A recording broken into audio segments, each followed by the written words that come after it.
You're watching the Battered Fans Network. Welcome, everybody, to episode number 256 of the Battered Heroes podcast. I am your host, Daniel Granada, and alongside me is usually KBD. That's why I didn't do the usual intro. He's running late, but he just got out of the game an hour ago, so I'm going to give him some time to get in here. But because Mr. Krabs is already talking crap about us being late, even though I was literally on time, I'll get started on my own with my thoughts, and I guess I'll talk to you guys in the chat for a little bit before I start breaking down the game. Disappointing. I see a lot of people are going a little crazy. 3 draws in a row. They haven't been losses. And yes, and for those of you that were asking why I'm wearing a Liverpool kit, Luis Diaz is a Liverpool player. Obviously, a lot of you probably know. And they are top of the table. I was watching them earlier today. I support Luis Diaz. And I actually have started supporting Liverpool a lot more. Shout out to Brighton and Cali. But that's we can talk about that later if you like. So a lot of people getting a little crazy. 3 draws in a row. Yeah, they coincided with Messi's arrival. I don't know if people are trying to blame Messi. It's kind of weird. I don't really think that Messi is necessarily to blame. Has he looked his? I'll say this.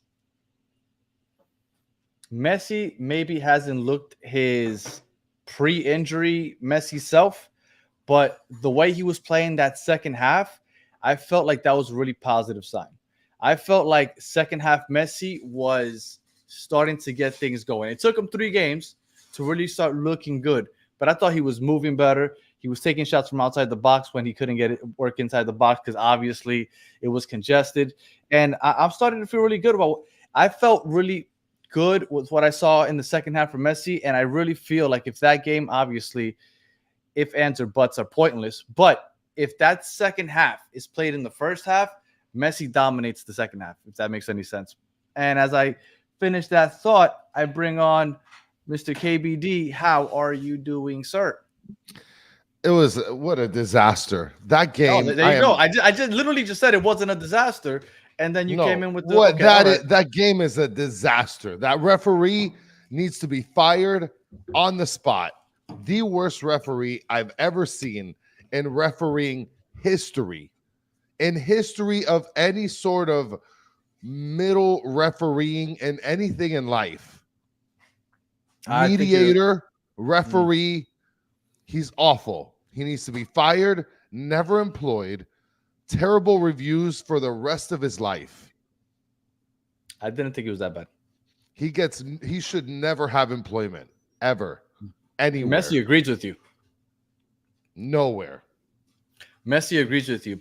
Obviously, you were at the game and then you drove home right after, so you probably didn't get to see Messi going after the ref after the game. Good. I hope that he tripped him. I hope he hurt him. Oh, my fault. I meant to take off the go ahead and drop that. Go ahead and drop that. Okay. So he went after him. He gave him a yellow card after the game, dude. Get over yourself. Oh, what? The game's over, Messi guy. Went out, and then Alba pulls him away eventually, and then he goes after him again. Obviously, the video's a little shorter. Messi World on Twitter is where I got that. So, yeah, he obviously agrees with you. He wasn't happy with the ref. I thought that he let things go on both sides. So I could see both teams being frustrated with it because, I mean, I thought that Inter Miami got away with a couple also. Yeah, I don't know about that. I don't know about all that. I mean, Inter Miami, and I was on TV today with my son. That was fantastic. My son was super excited. Got a bunch of free bags, tote bags from Chase and Inter Miami. How many did you get? Oh, I got like 12, but they wanted to give me more. They were handing them out. They were like, "You sure you don't want more?" I'm like, "No, I'll take 2 at a time each table." I'm civil, Danny. Come on. I just hit up a bunch of tables. But yeah, look. Before we get into the game, are you worried the fact that we have now drawn 3 games in a row? Yes.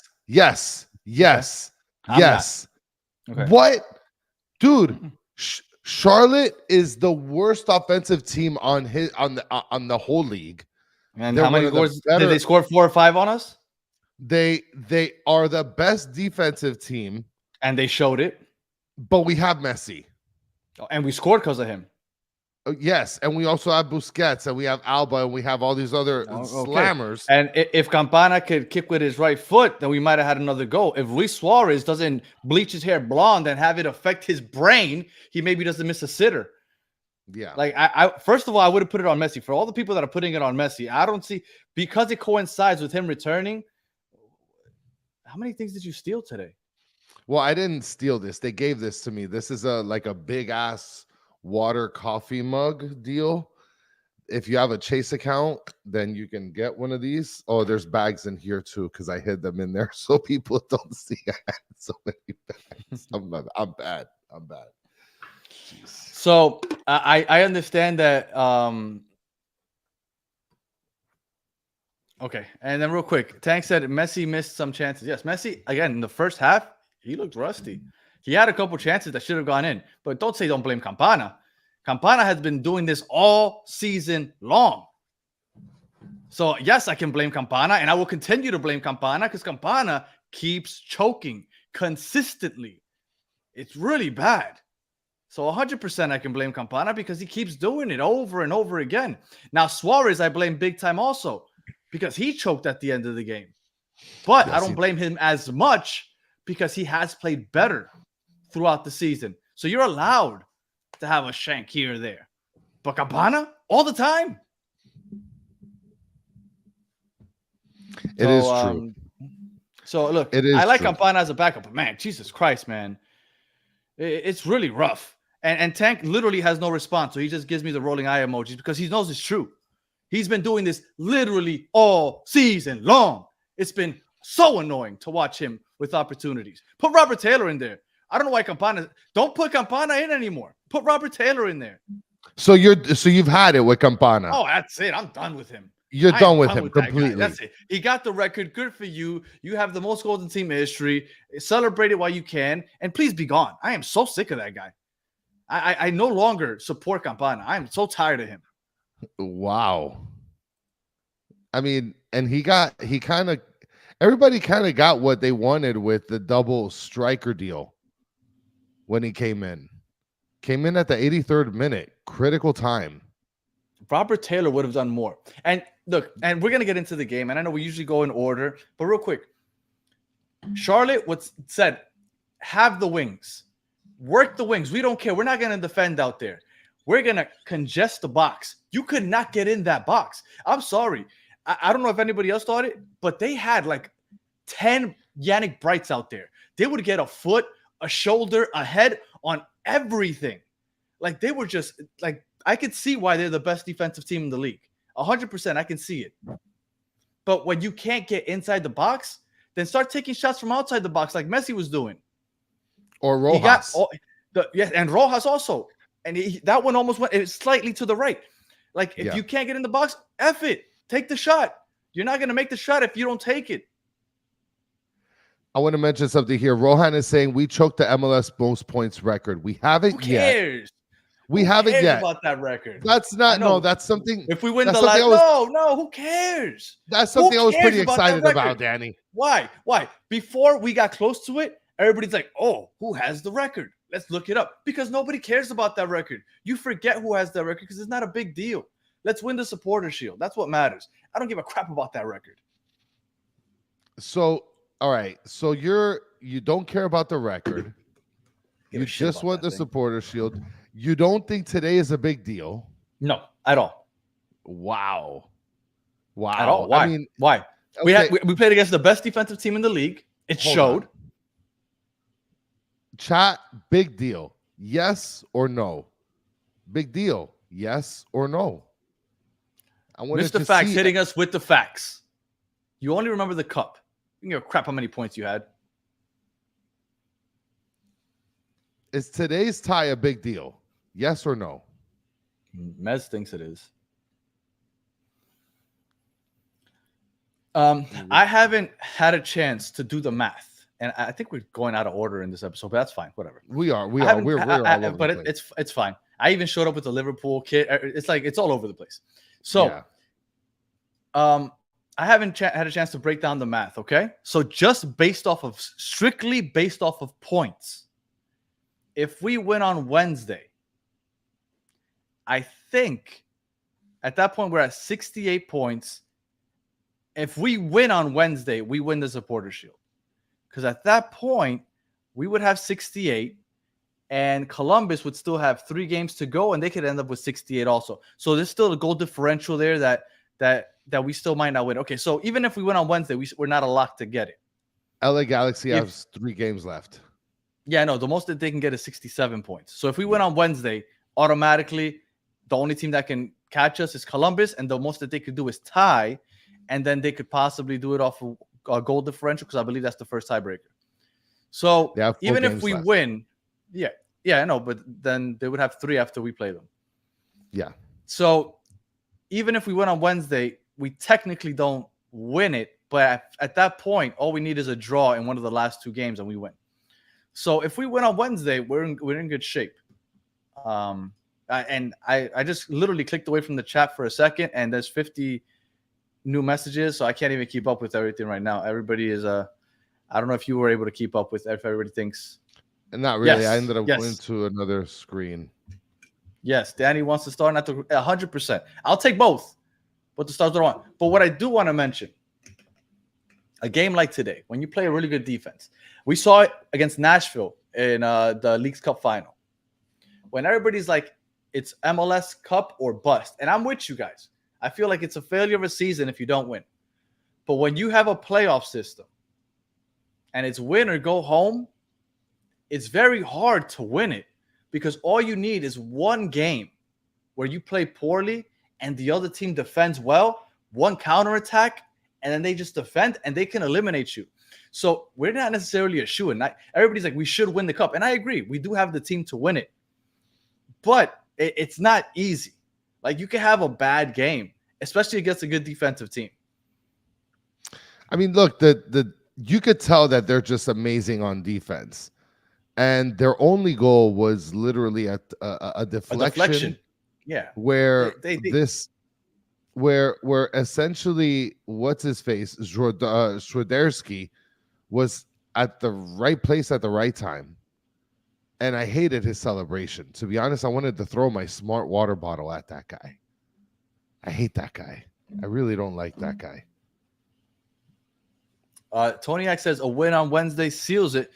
Is the goal differential or the number of wins? It's got to be the swing that seals it, because the number even of if wins? they do get, yeah, I mean, I'll check that out right now. Well, I'll check what the tiebreakers are. If you want to start with the starting lineup. Yeah, I mean, I'll go over it. So let's see here. Beautiful image by Danny. Guys, if you guys don't mind, click the like button, because Danny does this stuff and he makes it beautiful. Okay, guys. So First tiebreaker is wins. Okay. So let me just go back to this real quick. So how many wins does Columbus have? They got 16. So if they don't win on Wednesday, if we win, then the most that they can get is 19. We would have 20. So yes, a win, automatically we win the Supporter Shield on Wednesday. Correct. Okay. So yes, if we win on Wednesday, we win the Supporter Shield. This is a good question, by the way, Jason. I don't know exactly who has yellow card accumulation other than Aviles. I think maybe Busquets was like on the fray, I guess, for that.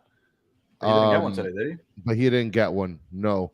Other than him, I don't remember if anybody else was on that whole yellow card accumulation deal. I mean, the only other player I could think of is maybe Yannick Bright, but I don't remember him getting a yellow card. But we knew that Toto Aviles was going to get one today. Yeah. So 1 World 1 Goal. Good shout out. 120 people, guys. Hit the like. 22 of you did so far. So thank you guys so much for that.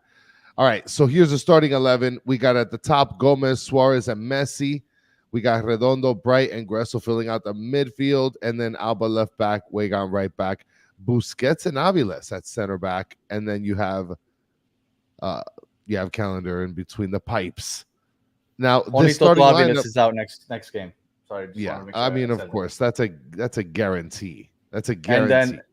And then just so everybody knows, on the next yellow, either Jordi Alba, Ian Frey, Redondo, or Luis Suarez. Any more yellows, and they suspended one game. Yeah, I mean, Tank, it is another stupid yellow, but I mean, at this point, take it to the bank. He's getting a yellow every game. I thought that was a So good. I mean, that guy had position on him. He might have been clear on goal after that. yeah, I thought that there was a lot of calls that could have gone one way or the other, but whatever. When I saw this starting lineup, Danny, I loved having Gomez back. I loved it. I loved having Gomez back because the intensity that he brings is something that we've been really, really lacking. Redondo, Bright, and Gressel, they work very well in the midfield, and Gressel adds that component of being able to have a knowledgeable attacker. Alba, Busquets, and Aviles. I mean, we have Busquets playing center back, and Tank, there it goes. That's why he's wearing a Liverpool kit. Now, Busquets at center back. Did you like that or not really? I don't mind that. The fact that Frey came in when Aviles went off, I thought that maybe we might see Frey on Wednesday. Yeah. But then again, Noah Allen couldn't play today. So I don't know, maybe Noah Allen. But I just can't imagine a back line of Noah Allen and Busquets. I can't imagine that back line either, but because I feel like they feel comfortable with Aviles back there, that he's speedy enough and still tall enough that he can be able to go up against.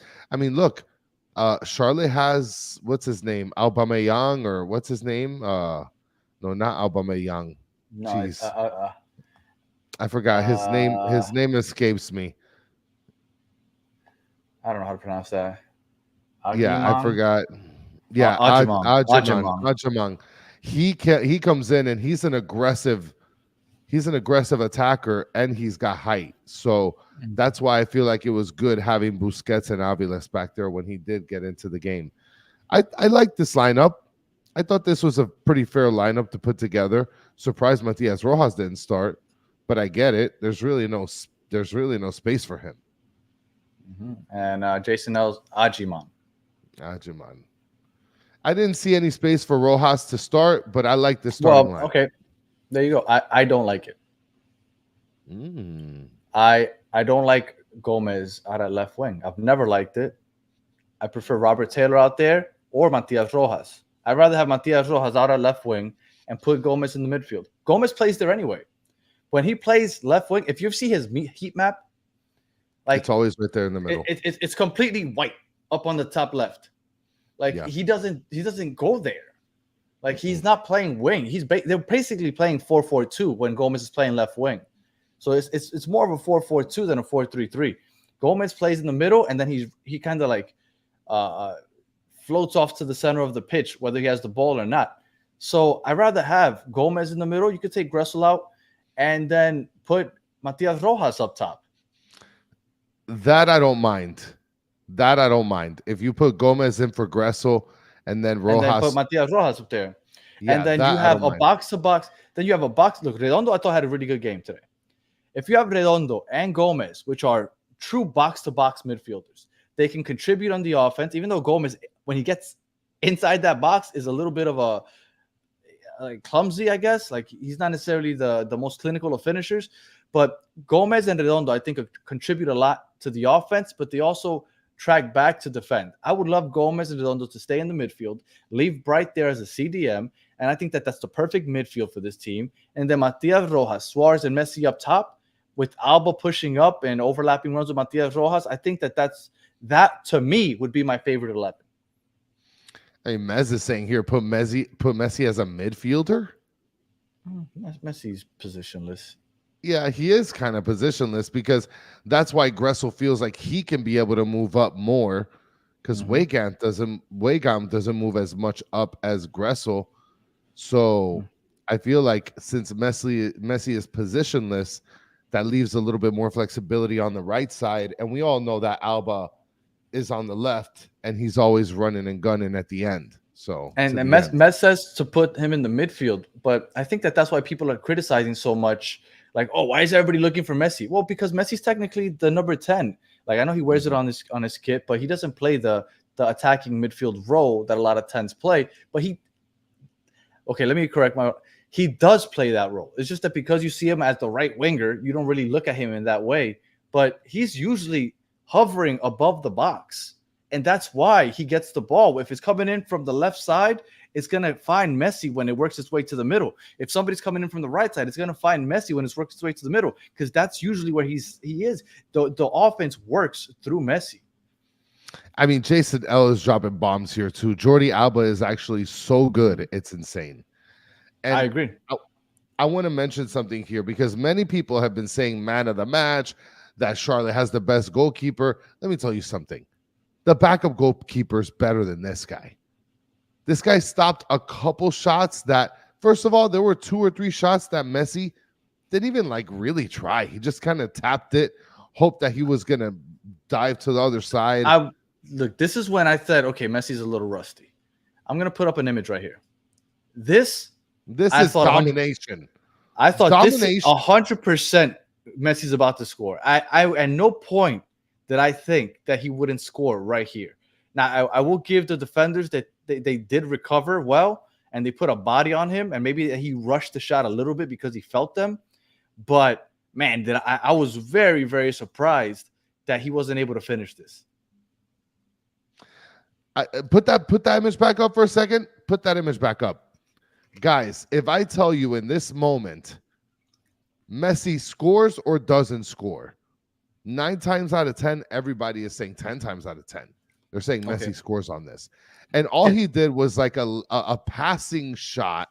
Yeah, it wasn't. There was no force behind it. It was very no way. It's very, very easy for the goalie to block it. Okay, but can I tell you something?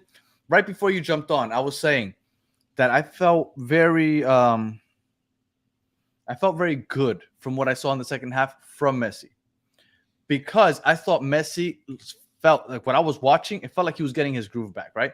He was getting to pre-Messi injury. That's what I felt. If he has this same opportunity in the second half, I think he nails it. I think he started feeling it again. And I mean, maybe that's me trying to be overly optimistic. I don't know if other people agree, but I thought that Messi in the second half was a lot better than Messi in the first half. Yeah, but I think that's because the team was like in dire need of scoring. Like, everybody knows that Charlotte is totally okay with walking away with a 0-0, 1-1 tie. Of course. Like, there's when you look, the away team always feels good if they at least get a point. Look, Mike V is trying to throw a little shot your way. Says no, but let's blame the 10-minute a game sub. I mean, look, Campana is supposed to be a game changer. Are you talking about Campana? Yeah, he's trying to throw a little like no, he's being sarcastic. You know, don't look at the Messi mess. Look at the 10-minute. But Messi was creating opportunities. The opportunity that Campana got, wasn't that a ball from Messi?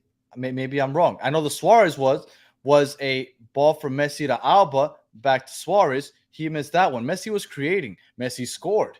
Messi has shown that he can be consistent. I'm not killing Campana just for that shitty kick today. I'm killing Campana for adding to his shitty play with the shitty play today. So it's not just a shitty today. It's shitty all the time for Campapi. Miem says Rojas gives the pass to Campana. It was okay. It was Rojas. Yeah, and Tank says Messi gave the ball up a lot. And Dennis says Campana kicked an open net goal opportunity right to the goalie's stomach. I didn't see it because with his right foot. Because he kicked it with his right foot. He couldn't. If you watch Campana and he has time with the ball, I promise you, he works it to his left foot. Danny did mention that Suarez dropped the ball as well. Yes. Mike got here late, I guess. Yes, yeah. I understand that he missed one. And guess what? He has 17 goals on the season. He's been consistent. You know what Campana's been? Shitty Campana. All year long. I'm sick of it. I can't. I'm constantly defending him. Oh, the best backup in the league. No, he's shitty. Shitty. Campapi is shitty. He is pretty awful. I'm sick of it, man. Like, if you get an opportunity and everybody's complaining, like, oh, we don't give Campana enough opportunities. Well, when you get one, finish. Well, I feel like he should kind of understand that, like, this is it. Like, these 7. He doesn't need to understand. You know who he doesn't need to understand that. Mike V needs to understand that. Like these 7 to 10 minutes are pretty critical for him. Like he does need to capitalize on these. Mike V, you do understand, like he's got a Campana averages more goals per wait. Go back. I'm gonna go fact check this right now. Campana averages, hold on, I need to read this. Campana averages more goals per minutes played than Suarez. Do the math. I mean, listen. Maybe he does. Maybe he does. If Mike V is correct with that, then Mike V, you will get a goodie bag, my friend. I will put together a goodie bag. Chris, you said you weren't giving out any more goodie bags. Oh yeah, you know what? Yeah, we're gonna talk about goodie bags because I'm kind of mad at some of you guys. Joe Kerr says IMCF all-time most goal scorer. Show some fucking respect, Danny. Yeah, it took him 100 fucking games. All right, so before we make this into a bash Campana party, and while you cook up the stats, I guess we'll walk through the game. Within 4 minutes of the game, Diego Gomez gets a yellow card. I thought we were cooked. The fact that Diego Gomez got a yellow card so early, I really thought that we were just doomed for disaster. And Tank is saying Campana needed more chances. I mean, now you guys legitimately have Danny upset at this moment. Like now he's actually doing Campana research. I'm gonna do it. We're gonna go back to bashing the ref, Amanda. Trust me. There's lots of space for that. Dennis Lopez says Campana is the worst DP in MLS. Mez is saying Campana is top scorer. Oh, technically that's right. Miem says Campana has chances and he missed all the time. So, and then Stancy come in. That's perfect. It's not that serious, guys. So let's keep going, right? So Diego Gomez gets the yellow card. First half was a bore fest, right? I mean, we had a couple opportunities. Charlotte, they're so bad that even in their opportunities, they just miss. They miss the ocean. And I posted that on Twitter, that they can literally try to kick the ball into the ocean and they'll miss it. They're awful on offense. The first half, we did have a lot of opportunities, Danny. The first 10 minutes, I thought that we were going to score really quickly. Yeah, I really did think that we were going to score. We put pressure on, and a lot of people were getting involved in the offense. Listen, Yannick Bright was they're so bad. I did the math, Mike V. Yeah, and listen, Mike V, before you say anything, Danny, Mike V, Danny is a math teacher. He's been doing this for a hot minute. He loves math. He practices math when he doesn't have to even talk about math. So, like, go ahead, keep going. I'll bring up the numbers later, but I did the math. I'm gonna text them to you just so I don't forget them, though. Okay, all right, text them to me. So, and everybody is still okay. So Miami King is saying the first half like a friend game. I imagine you're saying like a friendly, right? So, I mean, I guess the first half was not that entertaining. It was kind of boring. I did think that we were going to score at some point. Oh man, this is going to light up the chat here. Wrestler Talk News Hindi says Campana has more goals than Messi. I mean, technically, I guess in the team. And Alejandro with a good 199 super slam. Thank you, Alejandro, for that. Campana is good, but not DP player pay good. You know, it's a weird place though, Alejandro, because we used to think that he was one of the top backup strikers in this league, but then eventually you start to see that. And Dini says Danny doesn't even need the iPhone calculator. You're absolutely correct. He doesn't need the iPhone calculator. That's how creepy it is. Oh, we're gonna guess. Okay. All competitions, yes. I'm going based off of. Let me see what does the MLS website. Hold on, wait. Before you even answer that, Mike V, if you're gonna come at Danny with this mathematical battle, yes, and you're gonna ask him, if you're gonna ask him all competitions, like I hope that you have all the math done for all competitions and not competitions. So I'm going off of the MLS website, but from what I see here, the MLS website does regular season, Leagues Cup, and CCC. And we didn't play any Open Cup games, so first half, like I said, we did have a lot of opportunities. Messi looks rusty. He had 2 opportunities that I can remember that he didn't slam. He didn't hit it with the kind of strike that a person like Messi would typically hit it with. He hit it like a person that's coming off of an injury and is sort of getting back into the groove of playing. And I can't even say that. He played 90 plus minutes today. It's such a weird place to be in right now, what we're going through. Gel's asking, why is Dan cooking Campana so hard? Because of Mike V. Literally because of Mike V. That's it. Yeah. First half, right? 0-0, Boarfest. Charlotte's I didn't win. think it was a board. I thought it was a really good, entertaining game all the way through. I really thought that, and I don't know what the chat thinks. Maybe if the chat wants to jump in and go ahead and give us your opinion on the first half. But I thought it was an entertaining game, even though I wanted us obviously to do better.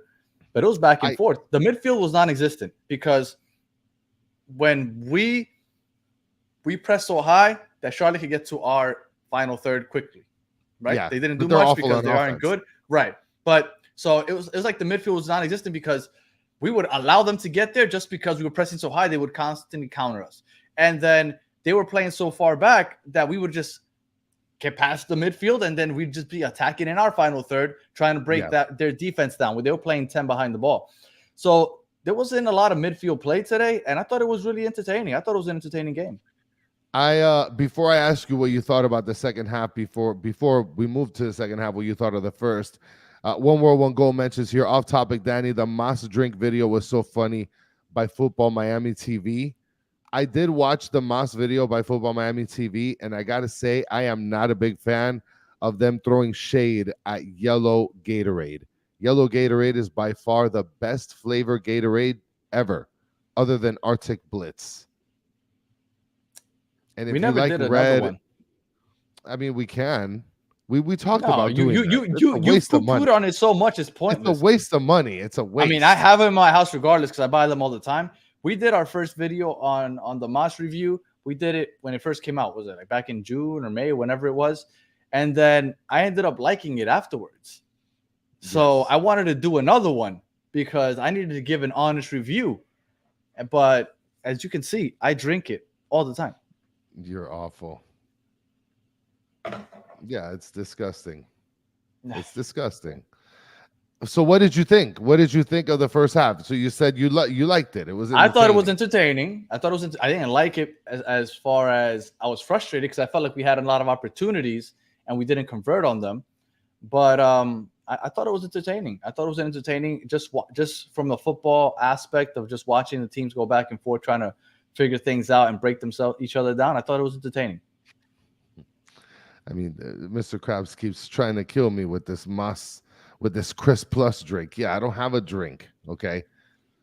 I thought it was kind of a bore fest. I thought it was exactly what Charlotte wants in a soccer game.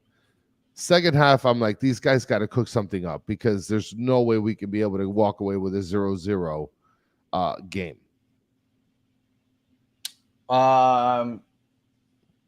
Were you surprised that the first sub came in the 60th minute? Very. And I'm sure everybody in the chat was as well because that's not very Tata-like. Right? Why do you think he made that sub? I think he made that sub because, one, we got scored on 3 minutes 3 minutes prior. That's right. By Swiderski. Swiderski ends up getting that deflection goal because they didn't even want to make the goal, really. They made it by mistake. No, Drake would have blocked that. Yeah, that would have been cake for Drake. Yeah. Okay. Ooh. And then 3 minutes. Yeah, well, that's a good bars. One. Yes. Bars. Yes, that is bars. I've spit a couple bars. So, yes, cake for Drake. And 3 minutes later, it's like it had to happen because Gressel, I don't know. Gressel wasn't really fitting, I guess. Or at least Tata didn't see Gressel fitting. And then he brought in Matias Rojas. We couldn't break them down. when you watch, if you watch the game over or just watch the highlights, whenever we were trying to break them down, look in the box. You can count. First of all, their fullbacks were in the box. Like they were giving us the wide. Like go ahead, cross it in, figure it out. Good luck. All their defenders, 6 of them at a time, always were inside the box. And it was really tough. Like they have the best defense in the league for a reason. But you know, it's crazy because whenever they filled up the box, Inter Miami would kind of pull the ball back out and then kind of reassess again because they were just loading up the middle completely. Well, this is the thing. I know a lot of people are like, why do they keep giving it to Messi? Why do they keep looking for Messi? I think, and I'll give you, the people that are saying that, I'll give you this because to an extent, you are right. I think if Messi's not there, they're not worried about building up a nice play. They'll just take it, right? Like David Ruiz will just take a rocket from outside the box. Mm-hmm. Yeah. Like players feel a lot more freedom to like, F it, Messi's not here, I'm just gonna blast one. Yeah. But when Messi's there, they're like, all right, let's build up, right? Give and go, tiki taka. Let's build up a nice goal. And you saw that in the first half. I saw people like posting a lot on Twitter. This one play in the first half where like they were just quick one touch and go, and they were just building up. And when Messi and Suarez are there, they constantly do that. And I think the teammates feel the pressure to join in on that instead of just being aggressive and going for goal.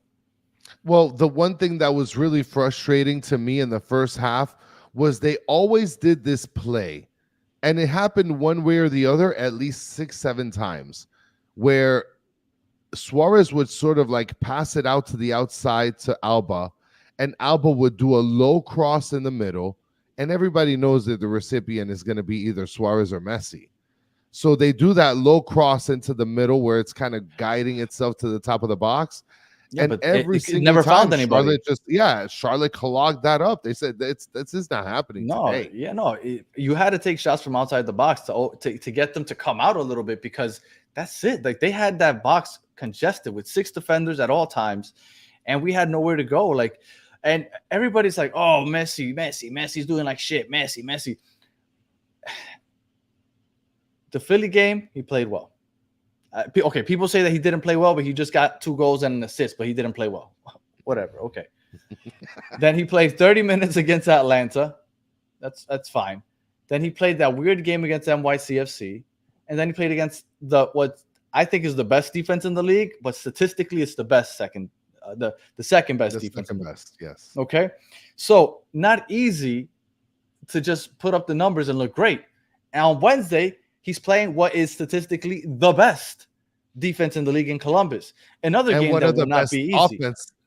One of the best offensive teams in the league. So it's like, right. But if you want to see Messi, I know we're not gonna get. I'm sure we're gonna have a preview show next week, or on Monday or Tuesday, whenever. But I think we'll beat Columbus. I don't know how Messi's gonna play, but I think we'll beat them. And then you have Toronto and New England as get-right games. You want to see Messi put up numbers? Watch those 2 games. Yeah. I want to mention this here because the second half we started, and Upcode is mentioning something. I don't know how true this is, but I'll believe you, Upcode. Our second half, we were shelling them. 6 shots on goal, 2.67 XG. Come on. And that's a good comment because we were shelling them. We were attacking way, way better. And listen, Dennis, you're saying you wish we had Ream as a center back. I don't understand how we didn't look at Ream at left back and say it's eating time tonight. Because he wasn't out there. But dude, Messi put him on the right side and destroy Ream. No?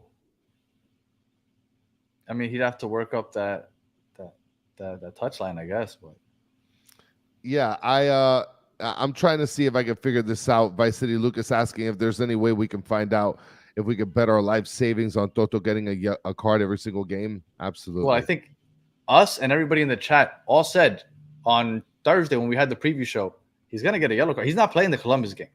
We all said it. We all knew he wasn't going to play the Columbus game. And when he comes back, every 2 yellows, he gets a suspension. We need to double check this because after the Columbus game, there's only 2 games left in the season. So if he gets a yellow against Toronto and gets a yellow against New England, does that mean he's suspended for the first playoff game? Or does that not carry over? I would assume it doesn't carry over. If it's like other sports, it doesn't carry over. I mean, MLS is weird, man. So I mean, we'll have to look into that. I'll have to find one of the guys that love the rule book and see if they could be able to let us know. All I know is that when we're talking about that substitution that you mentioned in the 60th minute, I was very surprised. I was very surprised, but it was a good change. It was a good change because if you notice, once Matias Rojas came in, you started to see that the sort of the shift changed a little bit. It's funny you say that because as soon as he got the ball and he started progressing the ball up, I felt like I saw a surge of energy from Messi. Yeah, I think he felt like, oh, this guy's gonna open up some space for me, and then they started cooking. He had a clear opportunity before he got that first goal. Like Matias Rojas came in, Messi had an opportunity. I believe he got blocked, and then he ended up nailing it. Like 7 minutes later, 7 minutes after the substitution. And supercalifragilistic, yes, Liverpool is what I'm rocking. They are top of the table. Gus is saying that if that happens, he gets suspended first playoff game. Maybe. I hope not. Maybe we'll see. Well, I mean, if that's the case, then we're gonna be in trouble because that's a lock. Well, it's a 3-game series though. Yeah, and then once he comes back, he might get a double yellow card to make up for it. I don't think it works like that in the playoffs. Let me check. Well, before we get to Messi's goal, I just want to mention, because a couple of people have been mentioning it, about I guess me being on Apple TV. That was super cool. I saw the broadcast guy in front of me, and I kind of had a feeling he was looking at me, but I didn't know if he was looking at me or the people behind me. And I appreciate this, Stancy, saying my son is cute. Much appreciated. It was super cool. Thank you guys for letting me know on Twitter. And then coincidentally after that, Messi ends up scoring, and it was an assist by Weigand, which was great. Beautiful pass. And Messi scores, which, let me tell you, I don't know if you looked at the goal that Messi scored, Danny. I mean, he didn't. It was like it skated right towards the edge of the goal.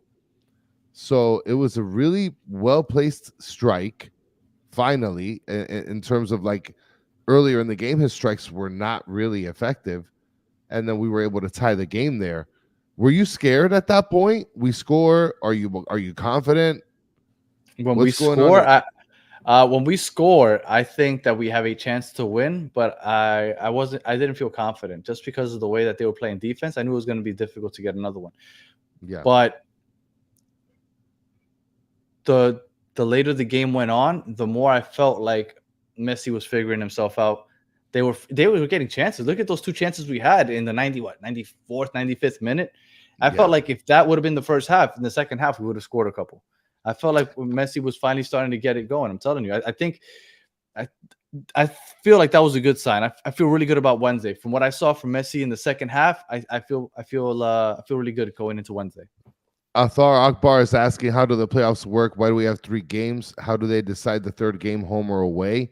So the way that it works is the top seed will get the first game and the third game home. Mm-hmm. And then the lower seed will get the second game at their home. Yes, it's a money grab. I mean, we like that everybody gets a home game because the fans, I mean, I could see the fans deserving that, right? If your team made the playoffs and you were going to the games all year long, I think it's pretty cool that you get to see at least one playoff game. I think that the fact that there's 3 games is dumb. Mm-hmm. I don't think that should be the case. But yeah, and then after the first round, it's just 1 game knockout rounds. Yeah, so basically after that, there was a shit ton of substitutions. Cello gets a yellow card. Bright gets a yellow card. Malanda gets a yellow card. And then on top of that, Malanda was supposed to be kicked out of the game because of that penalty. Oh, that's right. I forgot about that. Did you think that was a PK? Well, before I get to this comment. From my point of view, It looked like a PK, and I wanted it to be a PK. Obviously, Well, obviously, I thought it was yes, a penalty. yeah. I thought it was a penalty, and I know a lot of people said that he made He contact with touched the ball ball, so it first. wasn't. No, he didn't touch ball first though. He got Diego Gomez's leg before he Yeah. got to the ball. That's why I thought that it would be called a Mm. penalty. Now, because he ended up making contact with the ball, like they said, no. I thought it was a penalty. I looked at the replay plenty of times. He made contact with Diego Gomez before he made contact with that ball. But whatever. And then I want to get back to that comment real quick. So something wrestler. I lost the comment. He was saying said something about after a draw we always make excuses. I was kind of curious as to what they think. There we go. After we tied always excuses, what's the excuse that we're giving? Yeah, we're not excusing anything. It's awful. No, I blamed shitty Campana. I blamed Suarez for bleaching his hair, and I don't know, that had a horrible effect. Get that back. Get rid of that because that was not good. It didn't work for Suarez, for Campana. It doesn't work for you. And then Messi had a really rusty first half because Messi also should have had one or two in the first half, especially this one. So I'm telling you, dude, this is inexcusable. That's inexcusable. Mm-hmm. That early in the game, that goalie is pooping his pants for sure. How you don't go across his body is beyond me. You know why I think they didn't give the PK? Because the PK was followed with the yellow card, which led to a red card. And I think if that player isn't going to get kicked out of the game, they maybe give the PK. But the fact that they were going to possibly give Inter Miami a goal and at the same time take away a player from Charlotte, I think that's why they didn't give it. Because that would have been too much of a shift in the game. I feel like they should have given it because that was a hell of a foul. At least I don't know about a hell of a foul, but I thought it was a foul for sure. I mean, it was dramatic. It was dramatic, but it looked like it was a hell of a foul. So, I mean, they didn't take him out. They didn't give us the free kick, the penalty kick, and then Thomas Aviles gets his guaranteed yellow card of the day. Mm-hmm. And then a minute later, at the 83rd minute, Campapi comes in for Federico Redondo. And then we all know how that went. Yeah. I think Mike V left. I never saw Mike V commenting again. I think he might have left. Yeah, he might. I mean, I wonder where Mike V went. Hopefully, he's going to get himself a drink of Campapi somewhere else. I don't know. Good luck, buddy. Yannick Bright comes out, Gomez comes out, Aviles comes out, and then we got the homegrowns coming in. Ben Krem, David Ruiz, Ian Frey, a nice, resurgence, I guess. And we just couldn't finish. We couldn't finish the game, man. I love the energy that Matias Rojas. I mean, just to recap everything, we end up losing 1-1. I love the fact that Matias Rojas came in and literally was willing to Jean Mota it at any given point. I love that. Yes, we do need that because that's the guy that steps away from the whole let's link with Messi this whole time. And then Mike B saying the defender touched the attacker before he got to the ball. That's kind of what, Danny said that. That's why I thought it was a penalty. I'm telling you, and again, I could be wrong, but I really do think that red card plays a part in that because it wasn't necessarily the most egregious foul in the world. Yeah. Right? I think it could have been a PK, but because it also would have led to the guy coming off, I think they called it back. Well, he's also saying, Mike V is also saying that should have been a pen. I think that this referee overall was awful. He should never find employment anywhere in this country. He should never be an arbiter or a mediator or a referee in anything, ever. All right. And then in the 93rd minute, we get Ian Frey, David Ruiz, and Kremaki coming into the game. Yeah, the homegrowns. Yep. I really thought that that we might end up getting a goal from one of them. At that moment, I was like, those guys have such fresh legs right now. Yeah. And Kremaki, as soon as he got in there, he won the ball. He progressed the ball down the pitch. He took a really bad shot that just sailed really Oh yeah. wide. But I thought that they might make a difference. Honestly, I thought that I was like, you know what, kind of late as usual. But I thought that because they had given 9 extra minutes, I was like, man, 9 minutes, that's enough for these young, like fresh legs to possibly help us out here. And I really thought that they might. Well, he almost hit it to the second to last row of the supporter section. Yeah, it was a So bad shot. Upcode said Crema shot was a cartoon. Mm-hmm. Alex said a field goal. I mean, listen, I cannot wait. I'm telling you guys right now, the moment that Ben Krem gets in his bag and like really, really like hones in on being a fucking juggernaut on offense, it's a wrap for any team that he plays against. Because his fucking aggressiveness and his body and his like tenacity of the way that he plays. Doesn't he remind you like a Diego Gomez? Like not as polished, but he could be Diego Gomez. He could be Diego Gomez on super steroids as well. Like, Yeah. you know, David Ruiz, the thing that David Ruiz has going for him is that he's very skilled with the ball, right? Yeah. So he could be able to put himself in killer situations. But like Ben Krem, the moment he figures out kind of what David Ruiz does, it's going to be a problem. That first touch is heavy with him, though. Oh, my God. It's really heavy. But if he learns to sort of hone that in, then it's going to be a wrap for everybody. So, and Florida Man saying, Crema hit a parked car. Could have. Yeah, I think it could have hit it over the fence and went into the dog's dog house. When Danny Brands was on with us on Thursday, he said that he really likes that duo of Malanda and Privet. Man, those two guys were shutting things down. They were. Like, yeah. And then, I mean, like, look, they had a lot of people in that box defending. It was very difficult. But yeah, that defense. And they were saying that they had like, 40% possession this game, maybe? 40%. They had 40% possession. And they said that that's high for them. They are by far the lowest possession team because all they want to do is defend. Yeah, they don't want to play offense. Nah, they're good. It's hard to score against teams like. There's a reason why they only allow like 1 goal per game. Like if you look statistically, it's slightly over 1 goal per game because it's very difficult to score on them. Danny Brams did call a tie. So if you guys bet the tie, he called it 1-1. Yeah, he did call 1-1. Did you bet Miami to win? Yes, I did. You didn't see on my Twitter, I put a 6-game parlay together. $5 would have won me 3,000. I mean, it's a long shot. How many teams won of those? That's a good question. I think none. Let me see. You have to stop betting. At least stop betting on Miami, man. Bet on everybody else. Just stop betting on Inter Miami. Yeah, I am depleted. Let's see here. In the 6-game parlay, right? 6-bet parlay, $5 would have won me 2,900 something.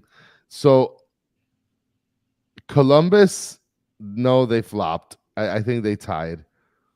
LAFC won a game and Orlando won. And everybody was hating on my Orlando pick.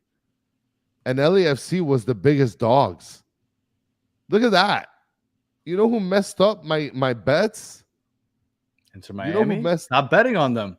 The favorites messed up my bets. The dogs won out for me. You shouldn't bet on soccer. Soccer is such a tough sport to bet on because you could also end up in a draw. I hit some big ones, though. You have 3. Did you win? No, I didn't win. Stop betting on Inter Miami. It's $5. It's a scratch off. Jesus Christ. Listen, Sean Callahan is saying is keep betting, Chris. I'm right there with you. Let's go, baby. I'm not telling him to stop betting. I'm telling him to stop betting on Inter Miami. Listen, all right. So overall, how are you feeling after the game?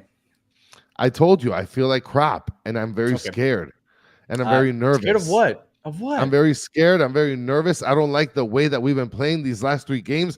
We got 3 Do you blame Tata? No. Did we lose? No, we tied. When did we become these people? Danny, is it so you think it's acceptable to tie against Charlotte? Yes. To tie against Is it Atlanta? acceptable? Would you rather lose to these teams? Yes, I know you'd rather win, obviously. Yes. But every team has a rough patch throughout the season. Every team. I promise you, point to any team in the league, and they have a 4 to 5 game stretch where they either lose a bunch of games or draw a bunch of games. We got spoiled because we didn't have a rough patch. And guess what our rough patch is? 3 consecutive draws. That's our rough patch. That's when we're like, oh my God, things are so poorly. Like they're so bad. We're drawing against teams. This is horrible. Relax. Okay. No, that is unacceptable. If there's any time you don't want to lose, it's in the playoffs. The season.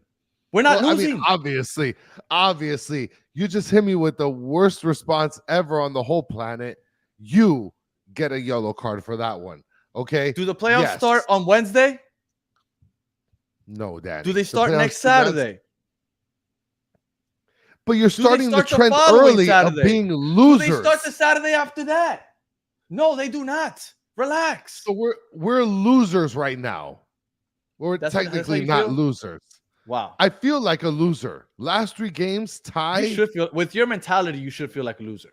You know, you right there, sir. I'm looking at you, Chris. You are a loser for that mentality. Loser. We shouldn't be tying against 2 out of the 3 last teams that we played. Yeah, look, you know what? I agree. We shouldn't have tied 8 games this season. Tank. We shouldn't have tied 8 times. We shouldn't have lost 4 times. Right now, we should be 31-0. That's what we should be. 31-0. Right now, Rohan is saying we're drawers right now. And you know what? Red card for you, Danny. Red card, you're fucking out. You're done. Oh, my God. Your negativity really drains me. Boom, boom, boom. You're done. This is unacceptable behavior. The last leg of the season to be losing. You're not losing. Technically, we're tying. I know. Technically, we're tying. I get it. Yes. But like with this team, a tie is like a loss against Charlotte. What? 1-1? That's awful. We are leaders, me M. Leaders do not tie. Leaders lead and they dominate. And you know what? And this is where I'm going to piss off a lot of people. This is not dominating.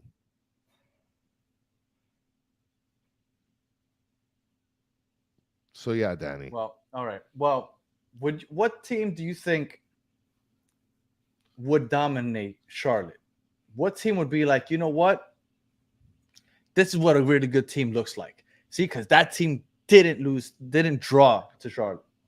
I think every team would dominate Charlotte because Charlotte is awful on offense. Okay. So let's go back and check. Austin drew with Charlotte. Oh, not too long ago. Guess Austin is in shambles. Listen, Driussi's overrated. Columbus drew with Charlotte. Oh my God. Isn't Charlotte supposed to be a good team? I'm sorry, Columbus? Columbus drew with Charlotte. People are telling me to chill, Danny. Oh, wait. Charlotte beat Cincinnati. Look at that. Pace Hunter hates me now because I brought up the picture of Messi playing pity pat with the goalie. Sorry. Charlotte drew with Galaxy. Look, aren't those like the 3 top teams behind us?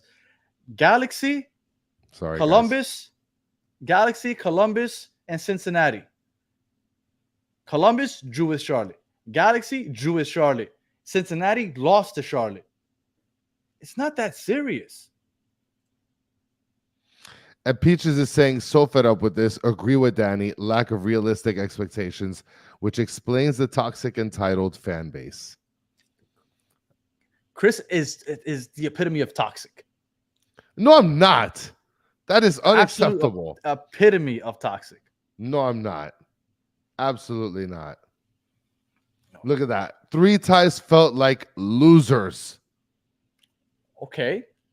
My point is, Charlotte is a good defensive team. You draw with good defensive teams a lot of times. Am I happy about it? No. You know, I don't know how I know that happens often, though, because Columbus did it, the Galaxy did it, and Cincinnati lost to them. And Aaliyah is saying that you're speaking facts. And I'm just saying, there's no reason to get crazy about it. The NYCFC game, that was very, very unfortunate. The NYCFC thing was very unfortunate because it was literally the last play of the game. Didn't man mark Sands. Probably on obvious that he didn't man mark him, and that was on literally the last play of the game. So should have won that one. Are we done talking about this game? Because I do want to bring up. I want to ask you one question about this game before we get off of it. Do you blame this loss on Tata? Because I didn't see Tata out by Mike V today, so or maybe I missed it. No, which was surprising. He did. Oh, he did. Okay, he dropped it earlier. It's not. So, he's not leaving without. What do you think? Do you think it's Tata out? Do you think Tata was at fault today? It's a weird thing because everybody wants him to make early substitutions. He made the early substitution. That early substitution translated to a goal. It translated to a change of pace, right? He later realized that there were players that were getting tired. He took off ineffective players, brought in players that he felt like would be effective. Do I blame Tata? No, I don't blame Tata. Okay. I don't blame him either. I think he put us in a decent position. That weird-ass deflection goal was how they scored. They didn't have too many opportunities, right? It felt like they had a lot of transitions, but like nothing crazy dangerous. And, I mean, we had a sitter from Suarez. We had not a sitter, but you want Campana to be able to finish. Like, we had opportunities. Hell, in the first half, Messi should have had that goal also, that one-on-one with the goalie. So I wouldn't put today on Tata because I thought that he put us in a position to win because we had opportunities to score. And Charlotte, the only goal that they got was off of a deflection. So I wouldn't blame Tata on this one. So Scott Carey's saying one sub, that's it. That one sub led the team to play in a completely different motion or notion, right? And then on top of that, I mean, the only other thing I can agree with is Gomez on the left is a travesty, mentioned by Mike V. I don't like him in the midfield. But to Scott Carey real quick, when you look at this, you took out Gressel for Rojas. Who else would you not want on here for not? Because I didn't think anybody what everybody's going to say. Yeah, I don't think anybody necessarily looked gassed. Okay, I don't know if you think so, Chris. I didn't think anybody looked gassed today. So, just based off of the players that you see on the screen, which were the starting 11, outside of Gressel for Rojas, which did happen in the 60th minute, who would you sub out? Redondo had a good game. We want Bright in there, right? Because he had a good game also defensively, intercepting passes. Gomez is the lungs of this team. Messi and Suarez you obviously want out there. Like, who would you have subbed out at the 60th minute that you think would have helped or made a difference? Because personally, this is my ideal 11, especially if you have Rojas instead of Gressel. I mean, maybe the back line I'll change up with the center backs, but I'm talking about the midfield and the forwards. I think everybody would instantly go to Redondo, right? Take Redondo's having a good game though. I mean, I don't know. I don't think that taking out Bright would be a better idea than Redondo because Bright was making a ton of interceptions. Would you take off Messi or Suarez this game? That's a phenomenal question. I wouldn't have taken off Messi. I wouldn't have taken off Messi. I wouldn't have taken off Suarez either. Yeah. I mean, my first place would have been to go to Redondo. That would have been the first place I go to. That's actually, I think, the only place. He was playing well, though. I'm just saying, if I had to make the substitution, if you're telling me, gun to my head, I need to make the substitution, it's either going to be Redondo or Bright, but Bright was stealing balls from players and also intercepting. But so Scott said that he would have subbed out Gomez and Redondo. Yeah, I wouldn't have, man. I think that their work rate today was great. I thought that they had good games. I thought that he had a concussion very well as well. Who? I thought Gomez had a concussion. Well, from your side of the the ball hit him on the side of the ear, and that's why I think he went down. Probably. I thought that everybody played fairly well. I feel like for some reason, just we weren't connecting great on the passing, but obviously it's because Charlotte it loves playing defense, and they're willing to play defense all day if they could. And we weren't striking the ball as well as we should have. That's it. And Gressel was invincible, of Coda saying. I don't know if he was invincible, but I just feel like Invisible. it's very hard. Oh, yeah, invisible. Yes, Jesus. I feel like it's very hard to play in the space that you're accustomed to being effective in when you have to share it with the greatest player of all time. I think anybody in Gressel's situation who works well as a right winger, I think it's going to be very hard for them to play with a great player like Messi. If you were Gressel, would you want to move to another team? I mean, it depends. Is he going to be? Would Gressel be here for 3-4 years? If Gressel's going to be here for 2026, he's here for 2 more years. Next year and the following. Well, so what I'm saying is, if he's willing to stay like another 2 years after that, yeah, I'll write it out. Stay playing with Messi and then play my last 2 years. I think it sucks for him that he ends up playing in the midfield, though. I think it sucks for him because we've now seen. Like, I used to trash on Gressel all the time. I no longer do it because even though I don't feel like he contributes as much from the midfield, I know what he's capable of if he's given that space to work with.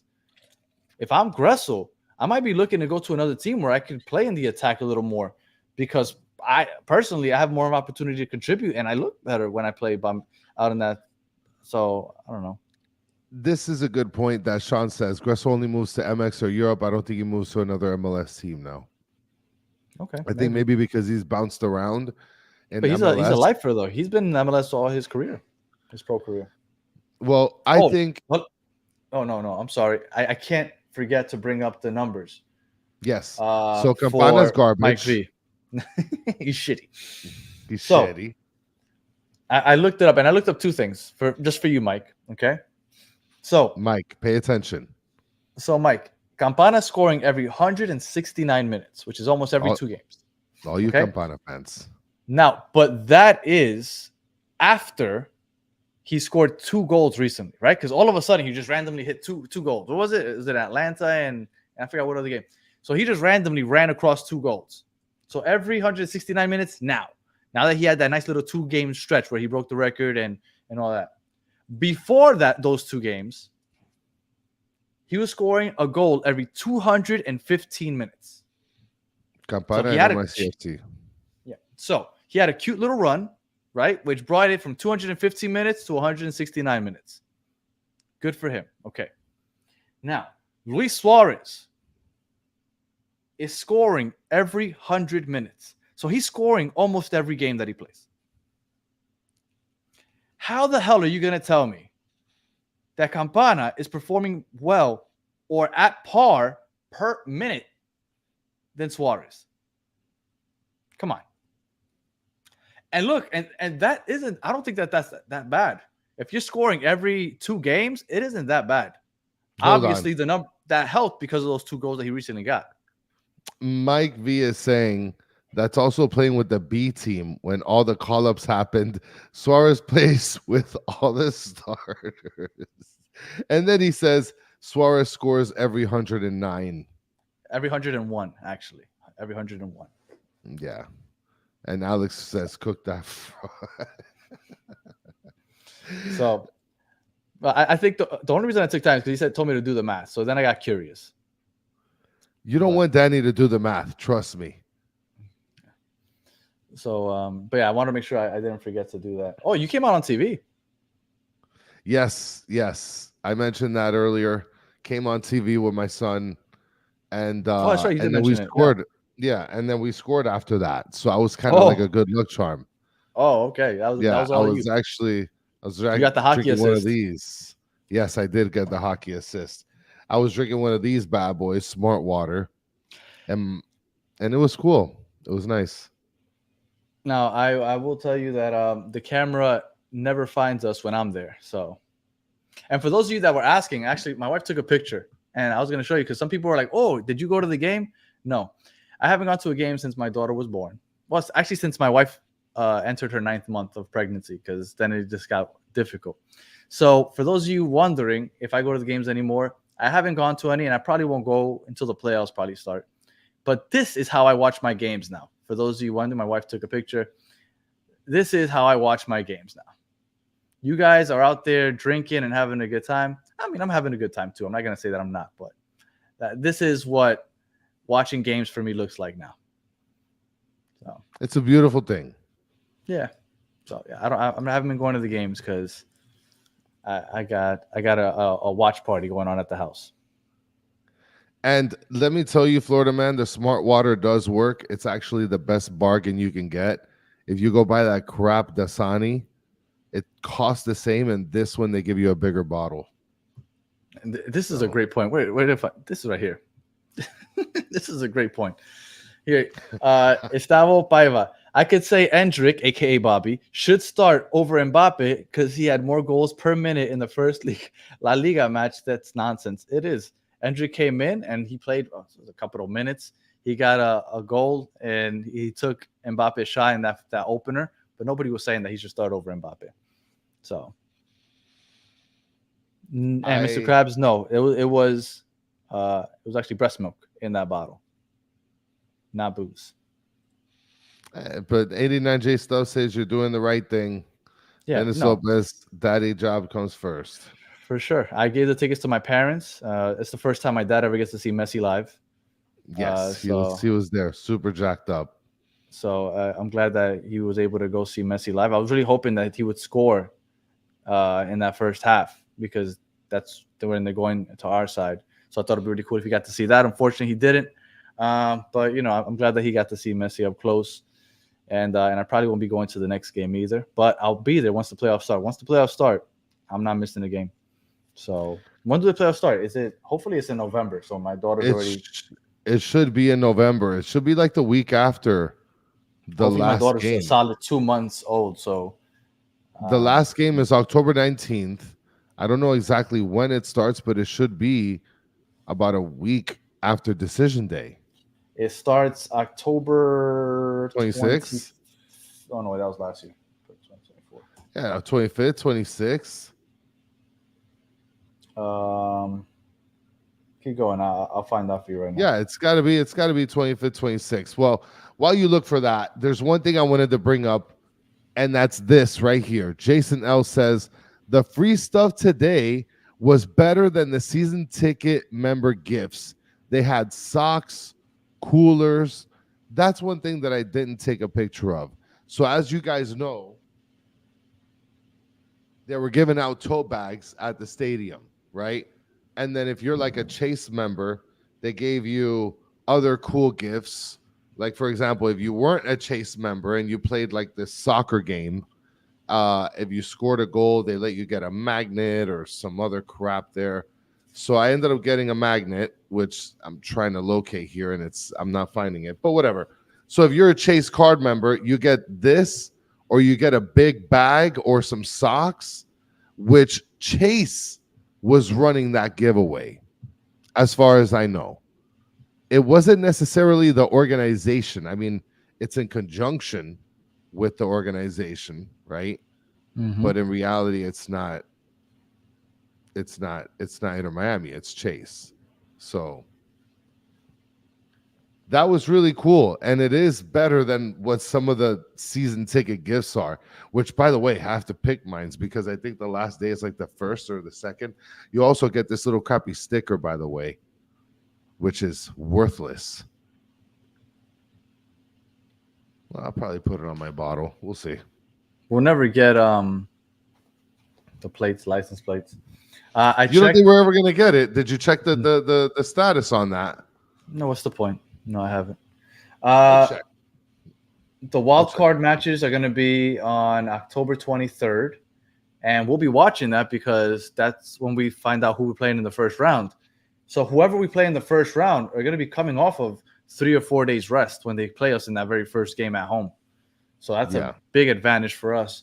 And then our very first home game could be either October 26th or 27th. So just about the end of October. So my daughter will be almost 2 months. So I should Right before Halloween. Yeah, so I should be good to go. I mean, my wife tells me to go anyway, but I feel bad leaving her by herself with, all the kids. So, all right. Yeah. So the first round goes from October 26th to November 10th, and then there's 2 weeks off, I guess, because of international break, and then the conference semifinals are November 23rd, then the conference finals are November 30th, and like I've said a few times already on the show, the actual final is on December 7th, which is my wedding anniversary. So, all right. We need 1,596 more plates to be pre-sold. We've only had 1,404. The fact that Inter Miami hasn't gone out and bought in these 1,500 plates and just given them away is beyond me. Do you have any favorite moments? Wait, we gotta do a sound drop for this. The Italia moment of the day. So, did you have any favorite moments? I didn't have a favorite moment in the first half. In the second half, in the first half, I had a favorite moment, and it was a beautiful pass by Jordi Alba where he nutmegged the defender. A nutmeg to the defender where it went to Diego Gomez. I don't know if you guys were watching live and noticed this, but it was such a beautiful pass. It must have been within the first 20, 30 minutes of the game. It was amazing. And Peaches got mine. For me, it was the Messi celebration. It looks like he might be bringing back the Marvel celebrations. For those of you that missed it, you can find it on Twitter or our thumbnail. I put the picture up on the thumbnail for the YouTube video. That was my favorite moment. So I like 19, 8-4. We've only lost 4 games all year long. We got 3 games to go in the season. I mean, it's been a great season so far, man. It's a lot of wins, not a lot of losses. Mike V's favorite moment was when Messi called the ref hijo de puta and got a yellow Is that what card. he was saying?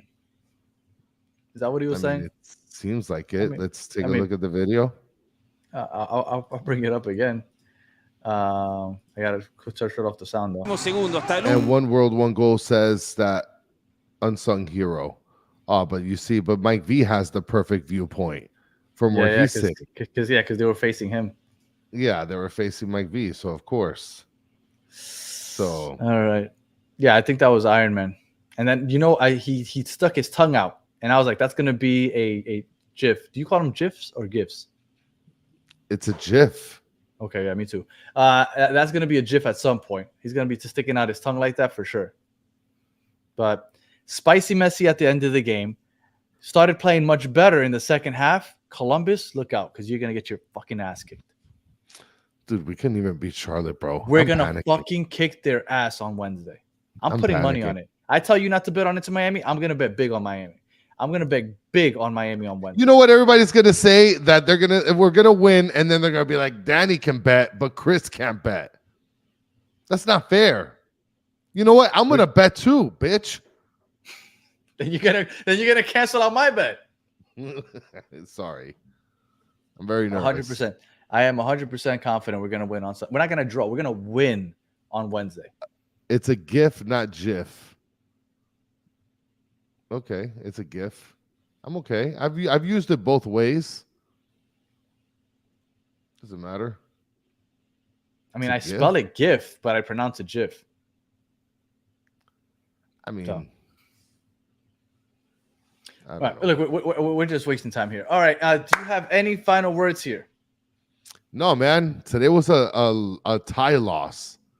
I'm not happy. I'm not happy, man. We've had 3 tie losses. Yes, and then so by Danny logic, we break the record. I don't care about the record. If we beat Columbus on Wednesday, which I do think we will, I think we'll also beat Toronto and we'll beat what's the other team? New England. New England and beat the record against the people that hold the record. Exactly. So I'm predicting 3 wins to finish the season. So everybody can stop crying about how we're losing going into the playoffs when we haven't lost a game yet. So, And shout out to One World, One Goal. We love you too. You guys are all awesome. For sure. And please don't forget to like. That helps us out more than you'll ever imagine. Yes. The algorithm works very odd ways, but one thing that it does for sure is it takes the likes and then it gives it to other people to pop up on their YouTube feed. So those likes help us out a lot. Yes. Oh, and then one last thing, even though a lot of people probably aren't still with us, it's 120 minutes in, but Chris said that he's not going to be giving out any more giveaways or any more care packages. Yeah. So, guys, we lost in this poll that Fabian Rankel was running with the top podcasts of 2024, which I'm super, super proud that we were able to make it to the top 4 list. Last year, we didn't make it to the top 4 list, and we had a lot of people that put our name in the bucket. This year, we finally made the top 4. Much appreciated to everybody that did go ahead and participate. But guys, for those of you that didn't, come on, man. We got destroyed by some random Cincy podcast that I've never heard of them in my whole life. And they got the whole Wu-Tang clan of Cincy podcast people that ended up voting for them. I mean, I don't know whether accounts were made. I'm gonna have to call a Donald Trump revote at some point, guys. I didn't take it as bad as Chris. I thought it was cool that we were even nominated, but I was surprised because I thought that we would be. I didn't think we were gonna get our ass kicked that way because I had never heard of any of those other podcasts. Right? We've communicated with a lot of podcasts, and you guys know we have a lot of guests on the show. So I didn't recognize any of those. And when I went to look, the Cincy one that beat us, they had like 300 subscribers. They have like 60 or 50 views per episode. I was like, how did they get so many votes? And so I was really surprised, but good for them. They won, and we'll see. Congrats to them. Yeah, for sure. They have a big presence on Twitter, apparently. And Scott Carey's saying Danny over Chris just because of the gifts. And JP, he says he didn't even know. It was on our Twitter. If you follow us on Twitter, you would have seen. So I know I remember me and Chris. Well, Chris is very competitive, much more competitive than I am. Yes, yeah. Chris literally said, "Let's get on, let's do a show, and we could talk about the Supporters Shield race, and let's tell them to vote for us." And I said, "No." This is what I think happened here. Thomas said all the other fan bases voted for them. That's what I think happened. Anybody that doesn't like Inter Miami for either being Miami or for having Messi just said, "What? No thanks. We'll give it to some random people in Ohio." Well, because I mean, what's good in Ohio? Well, we appreciate everybody that voted for us, and it's all good. It was cool to be nominated. So, Florida man, I got to get that to you. All right. Yeah. Any final words, Chris? No, I'll put a couple packages together. Stan C, I owe her a package.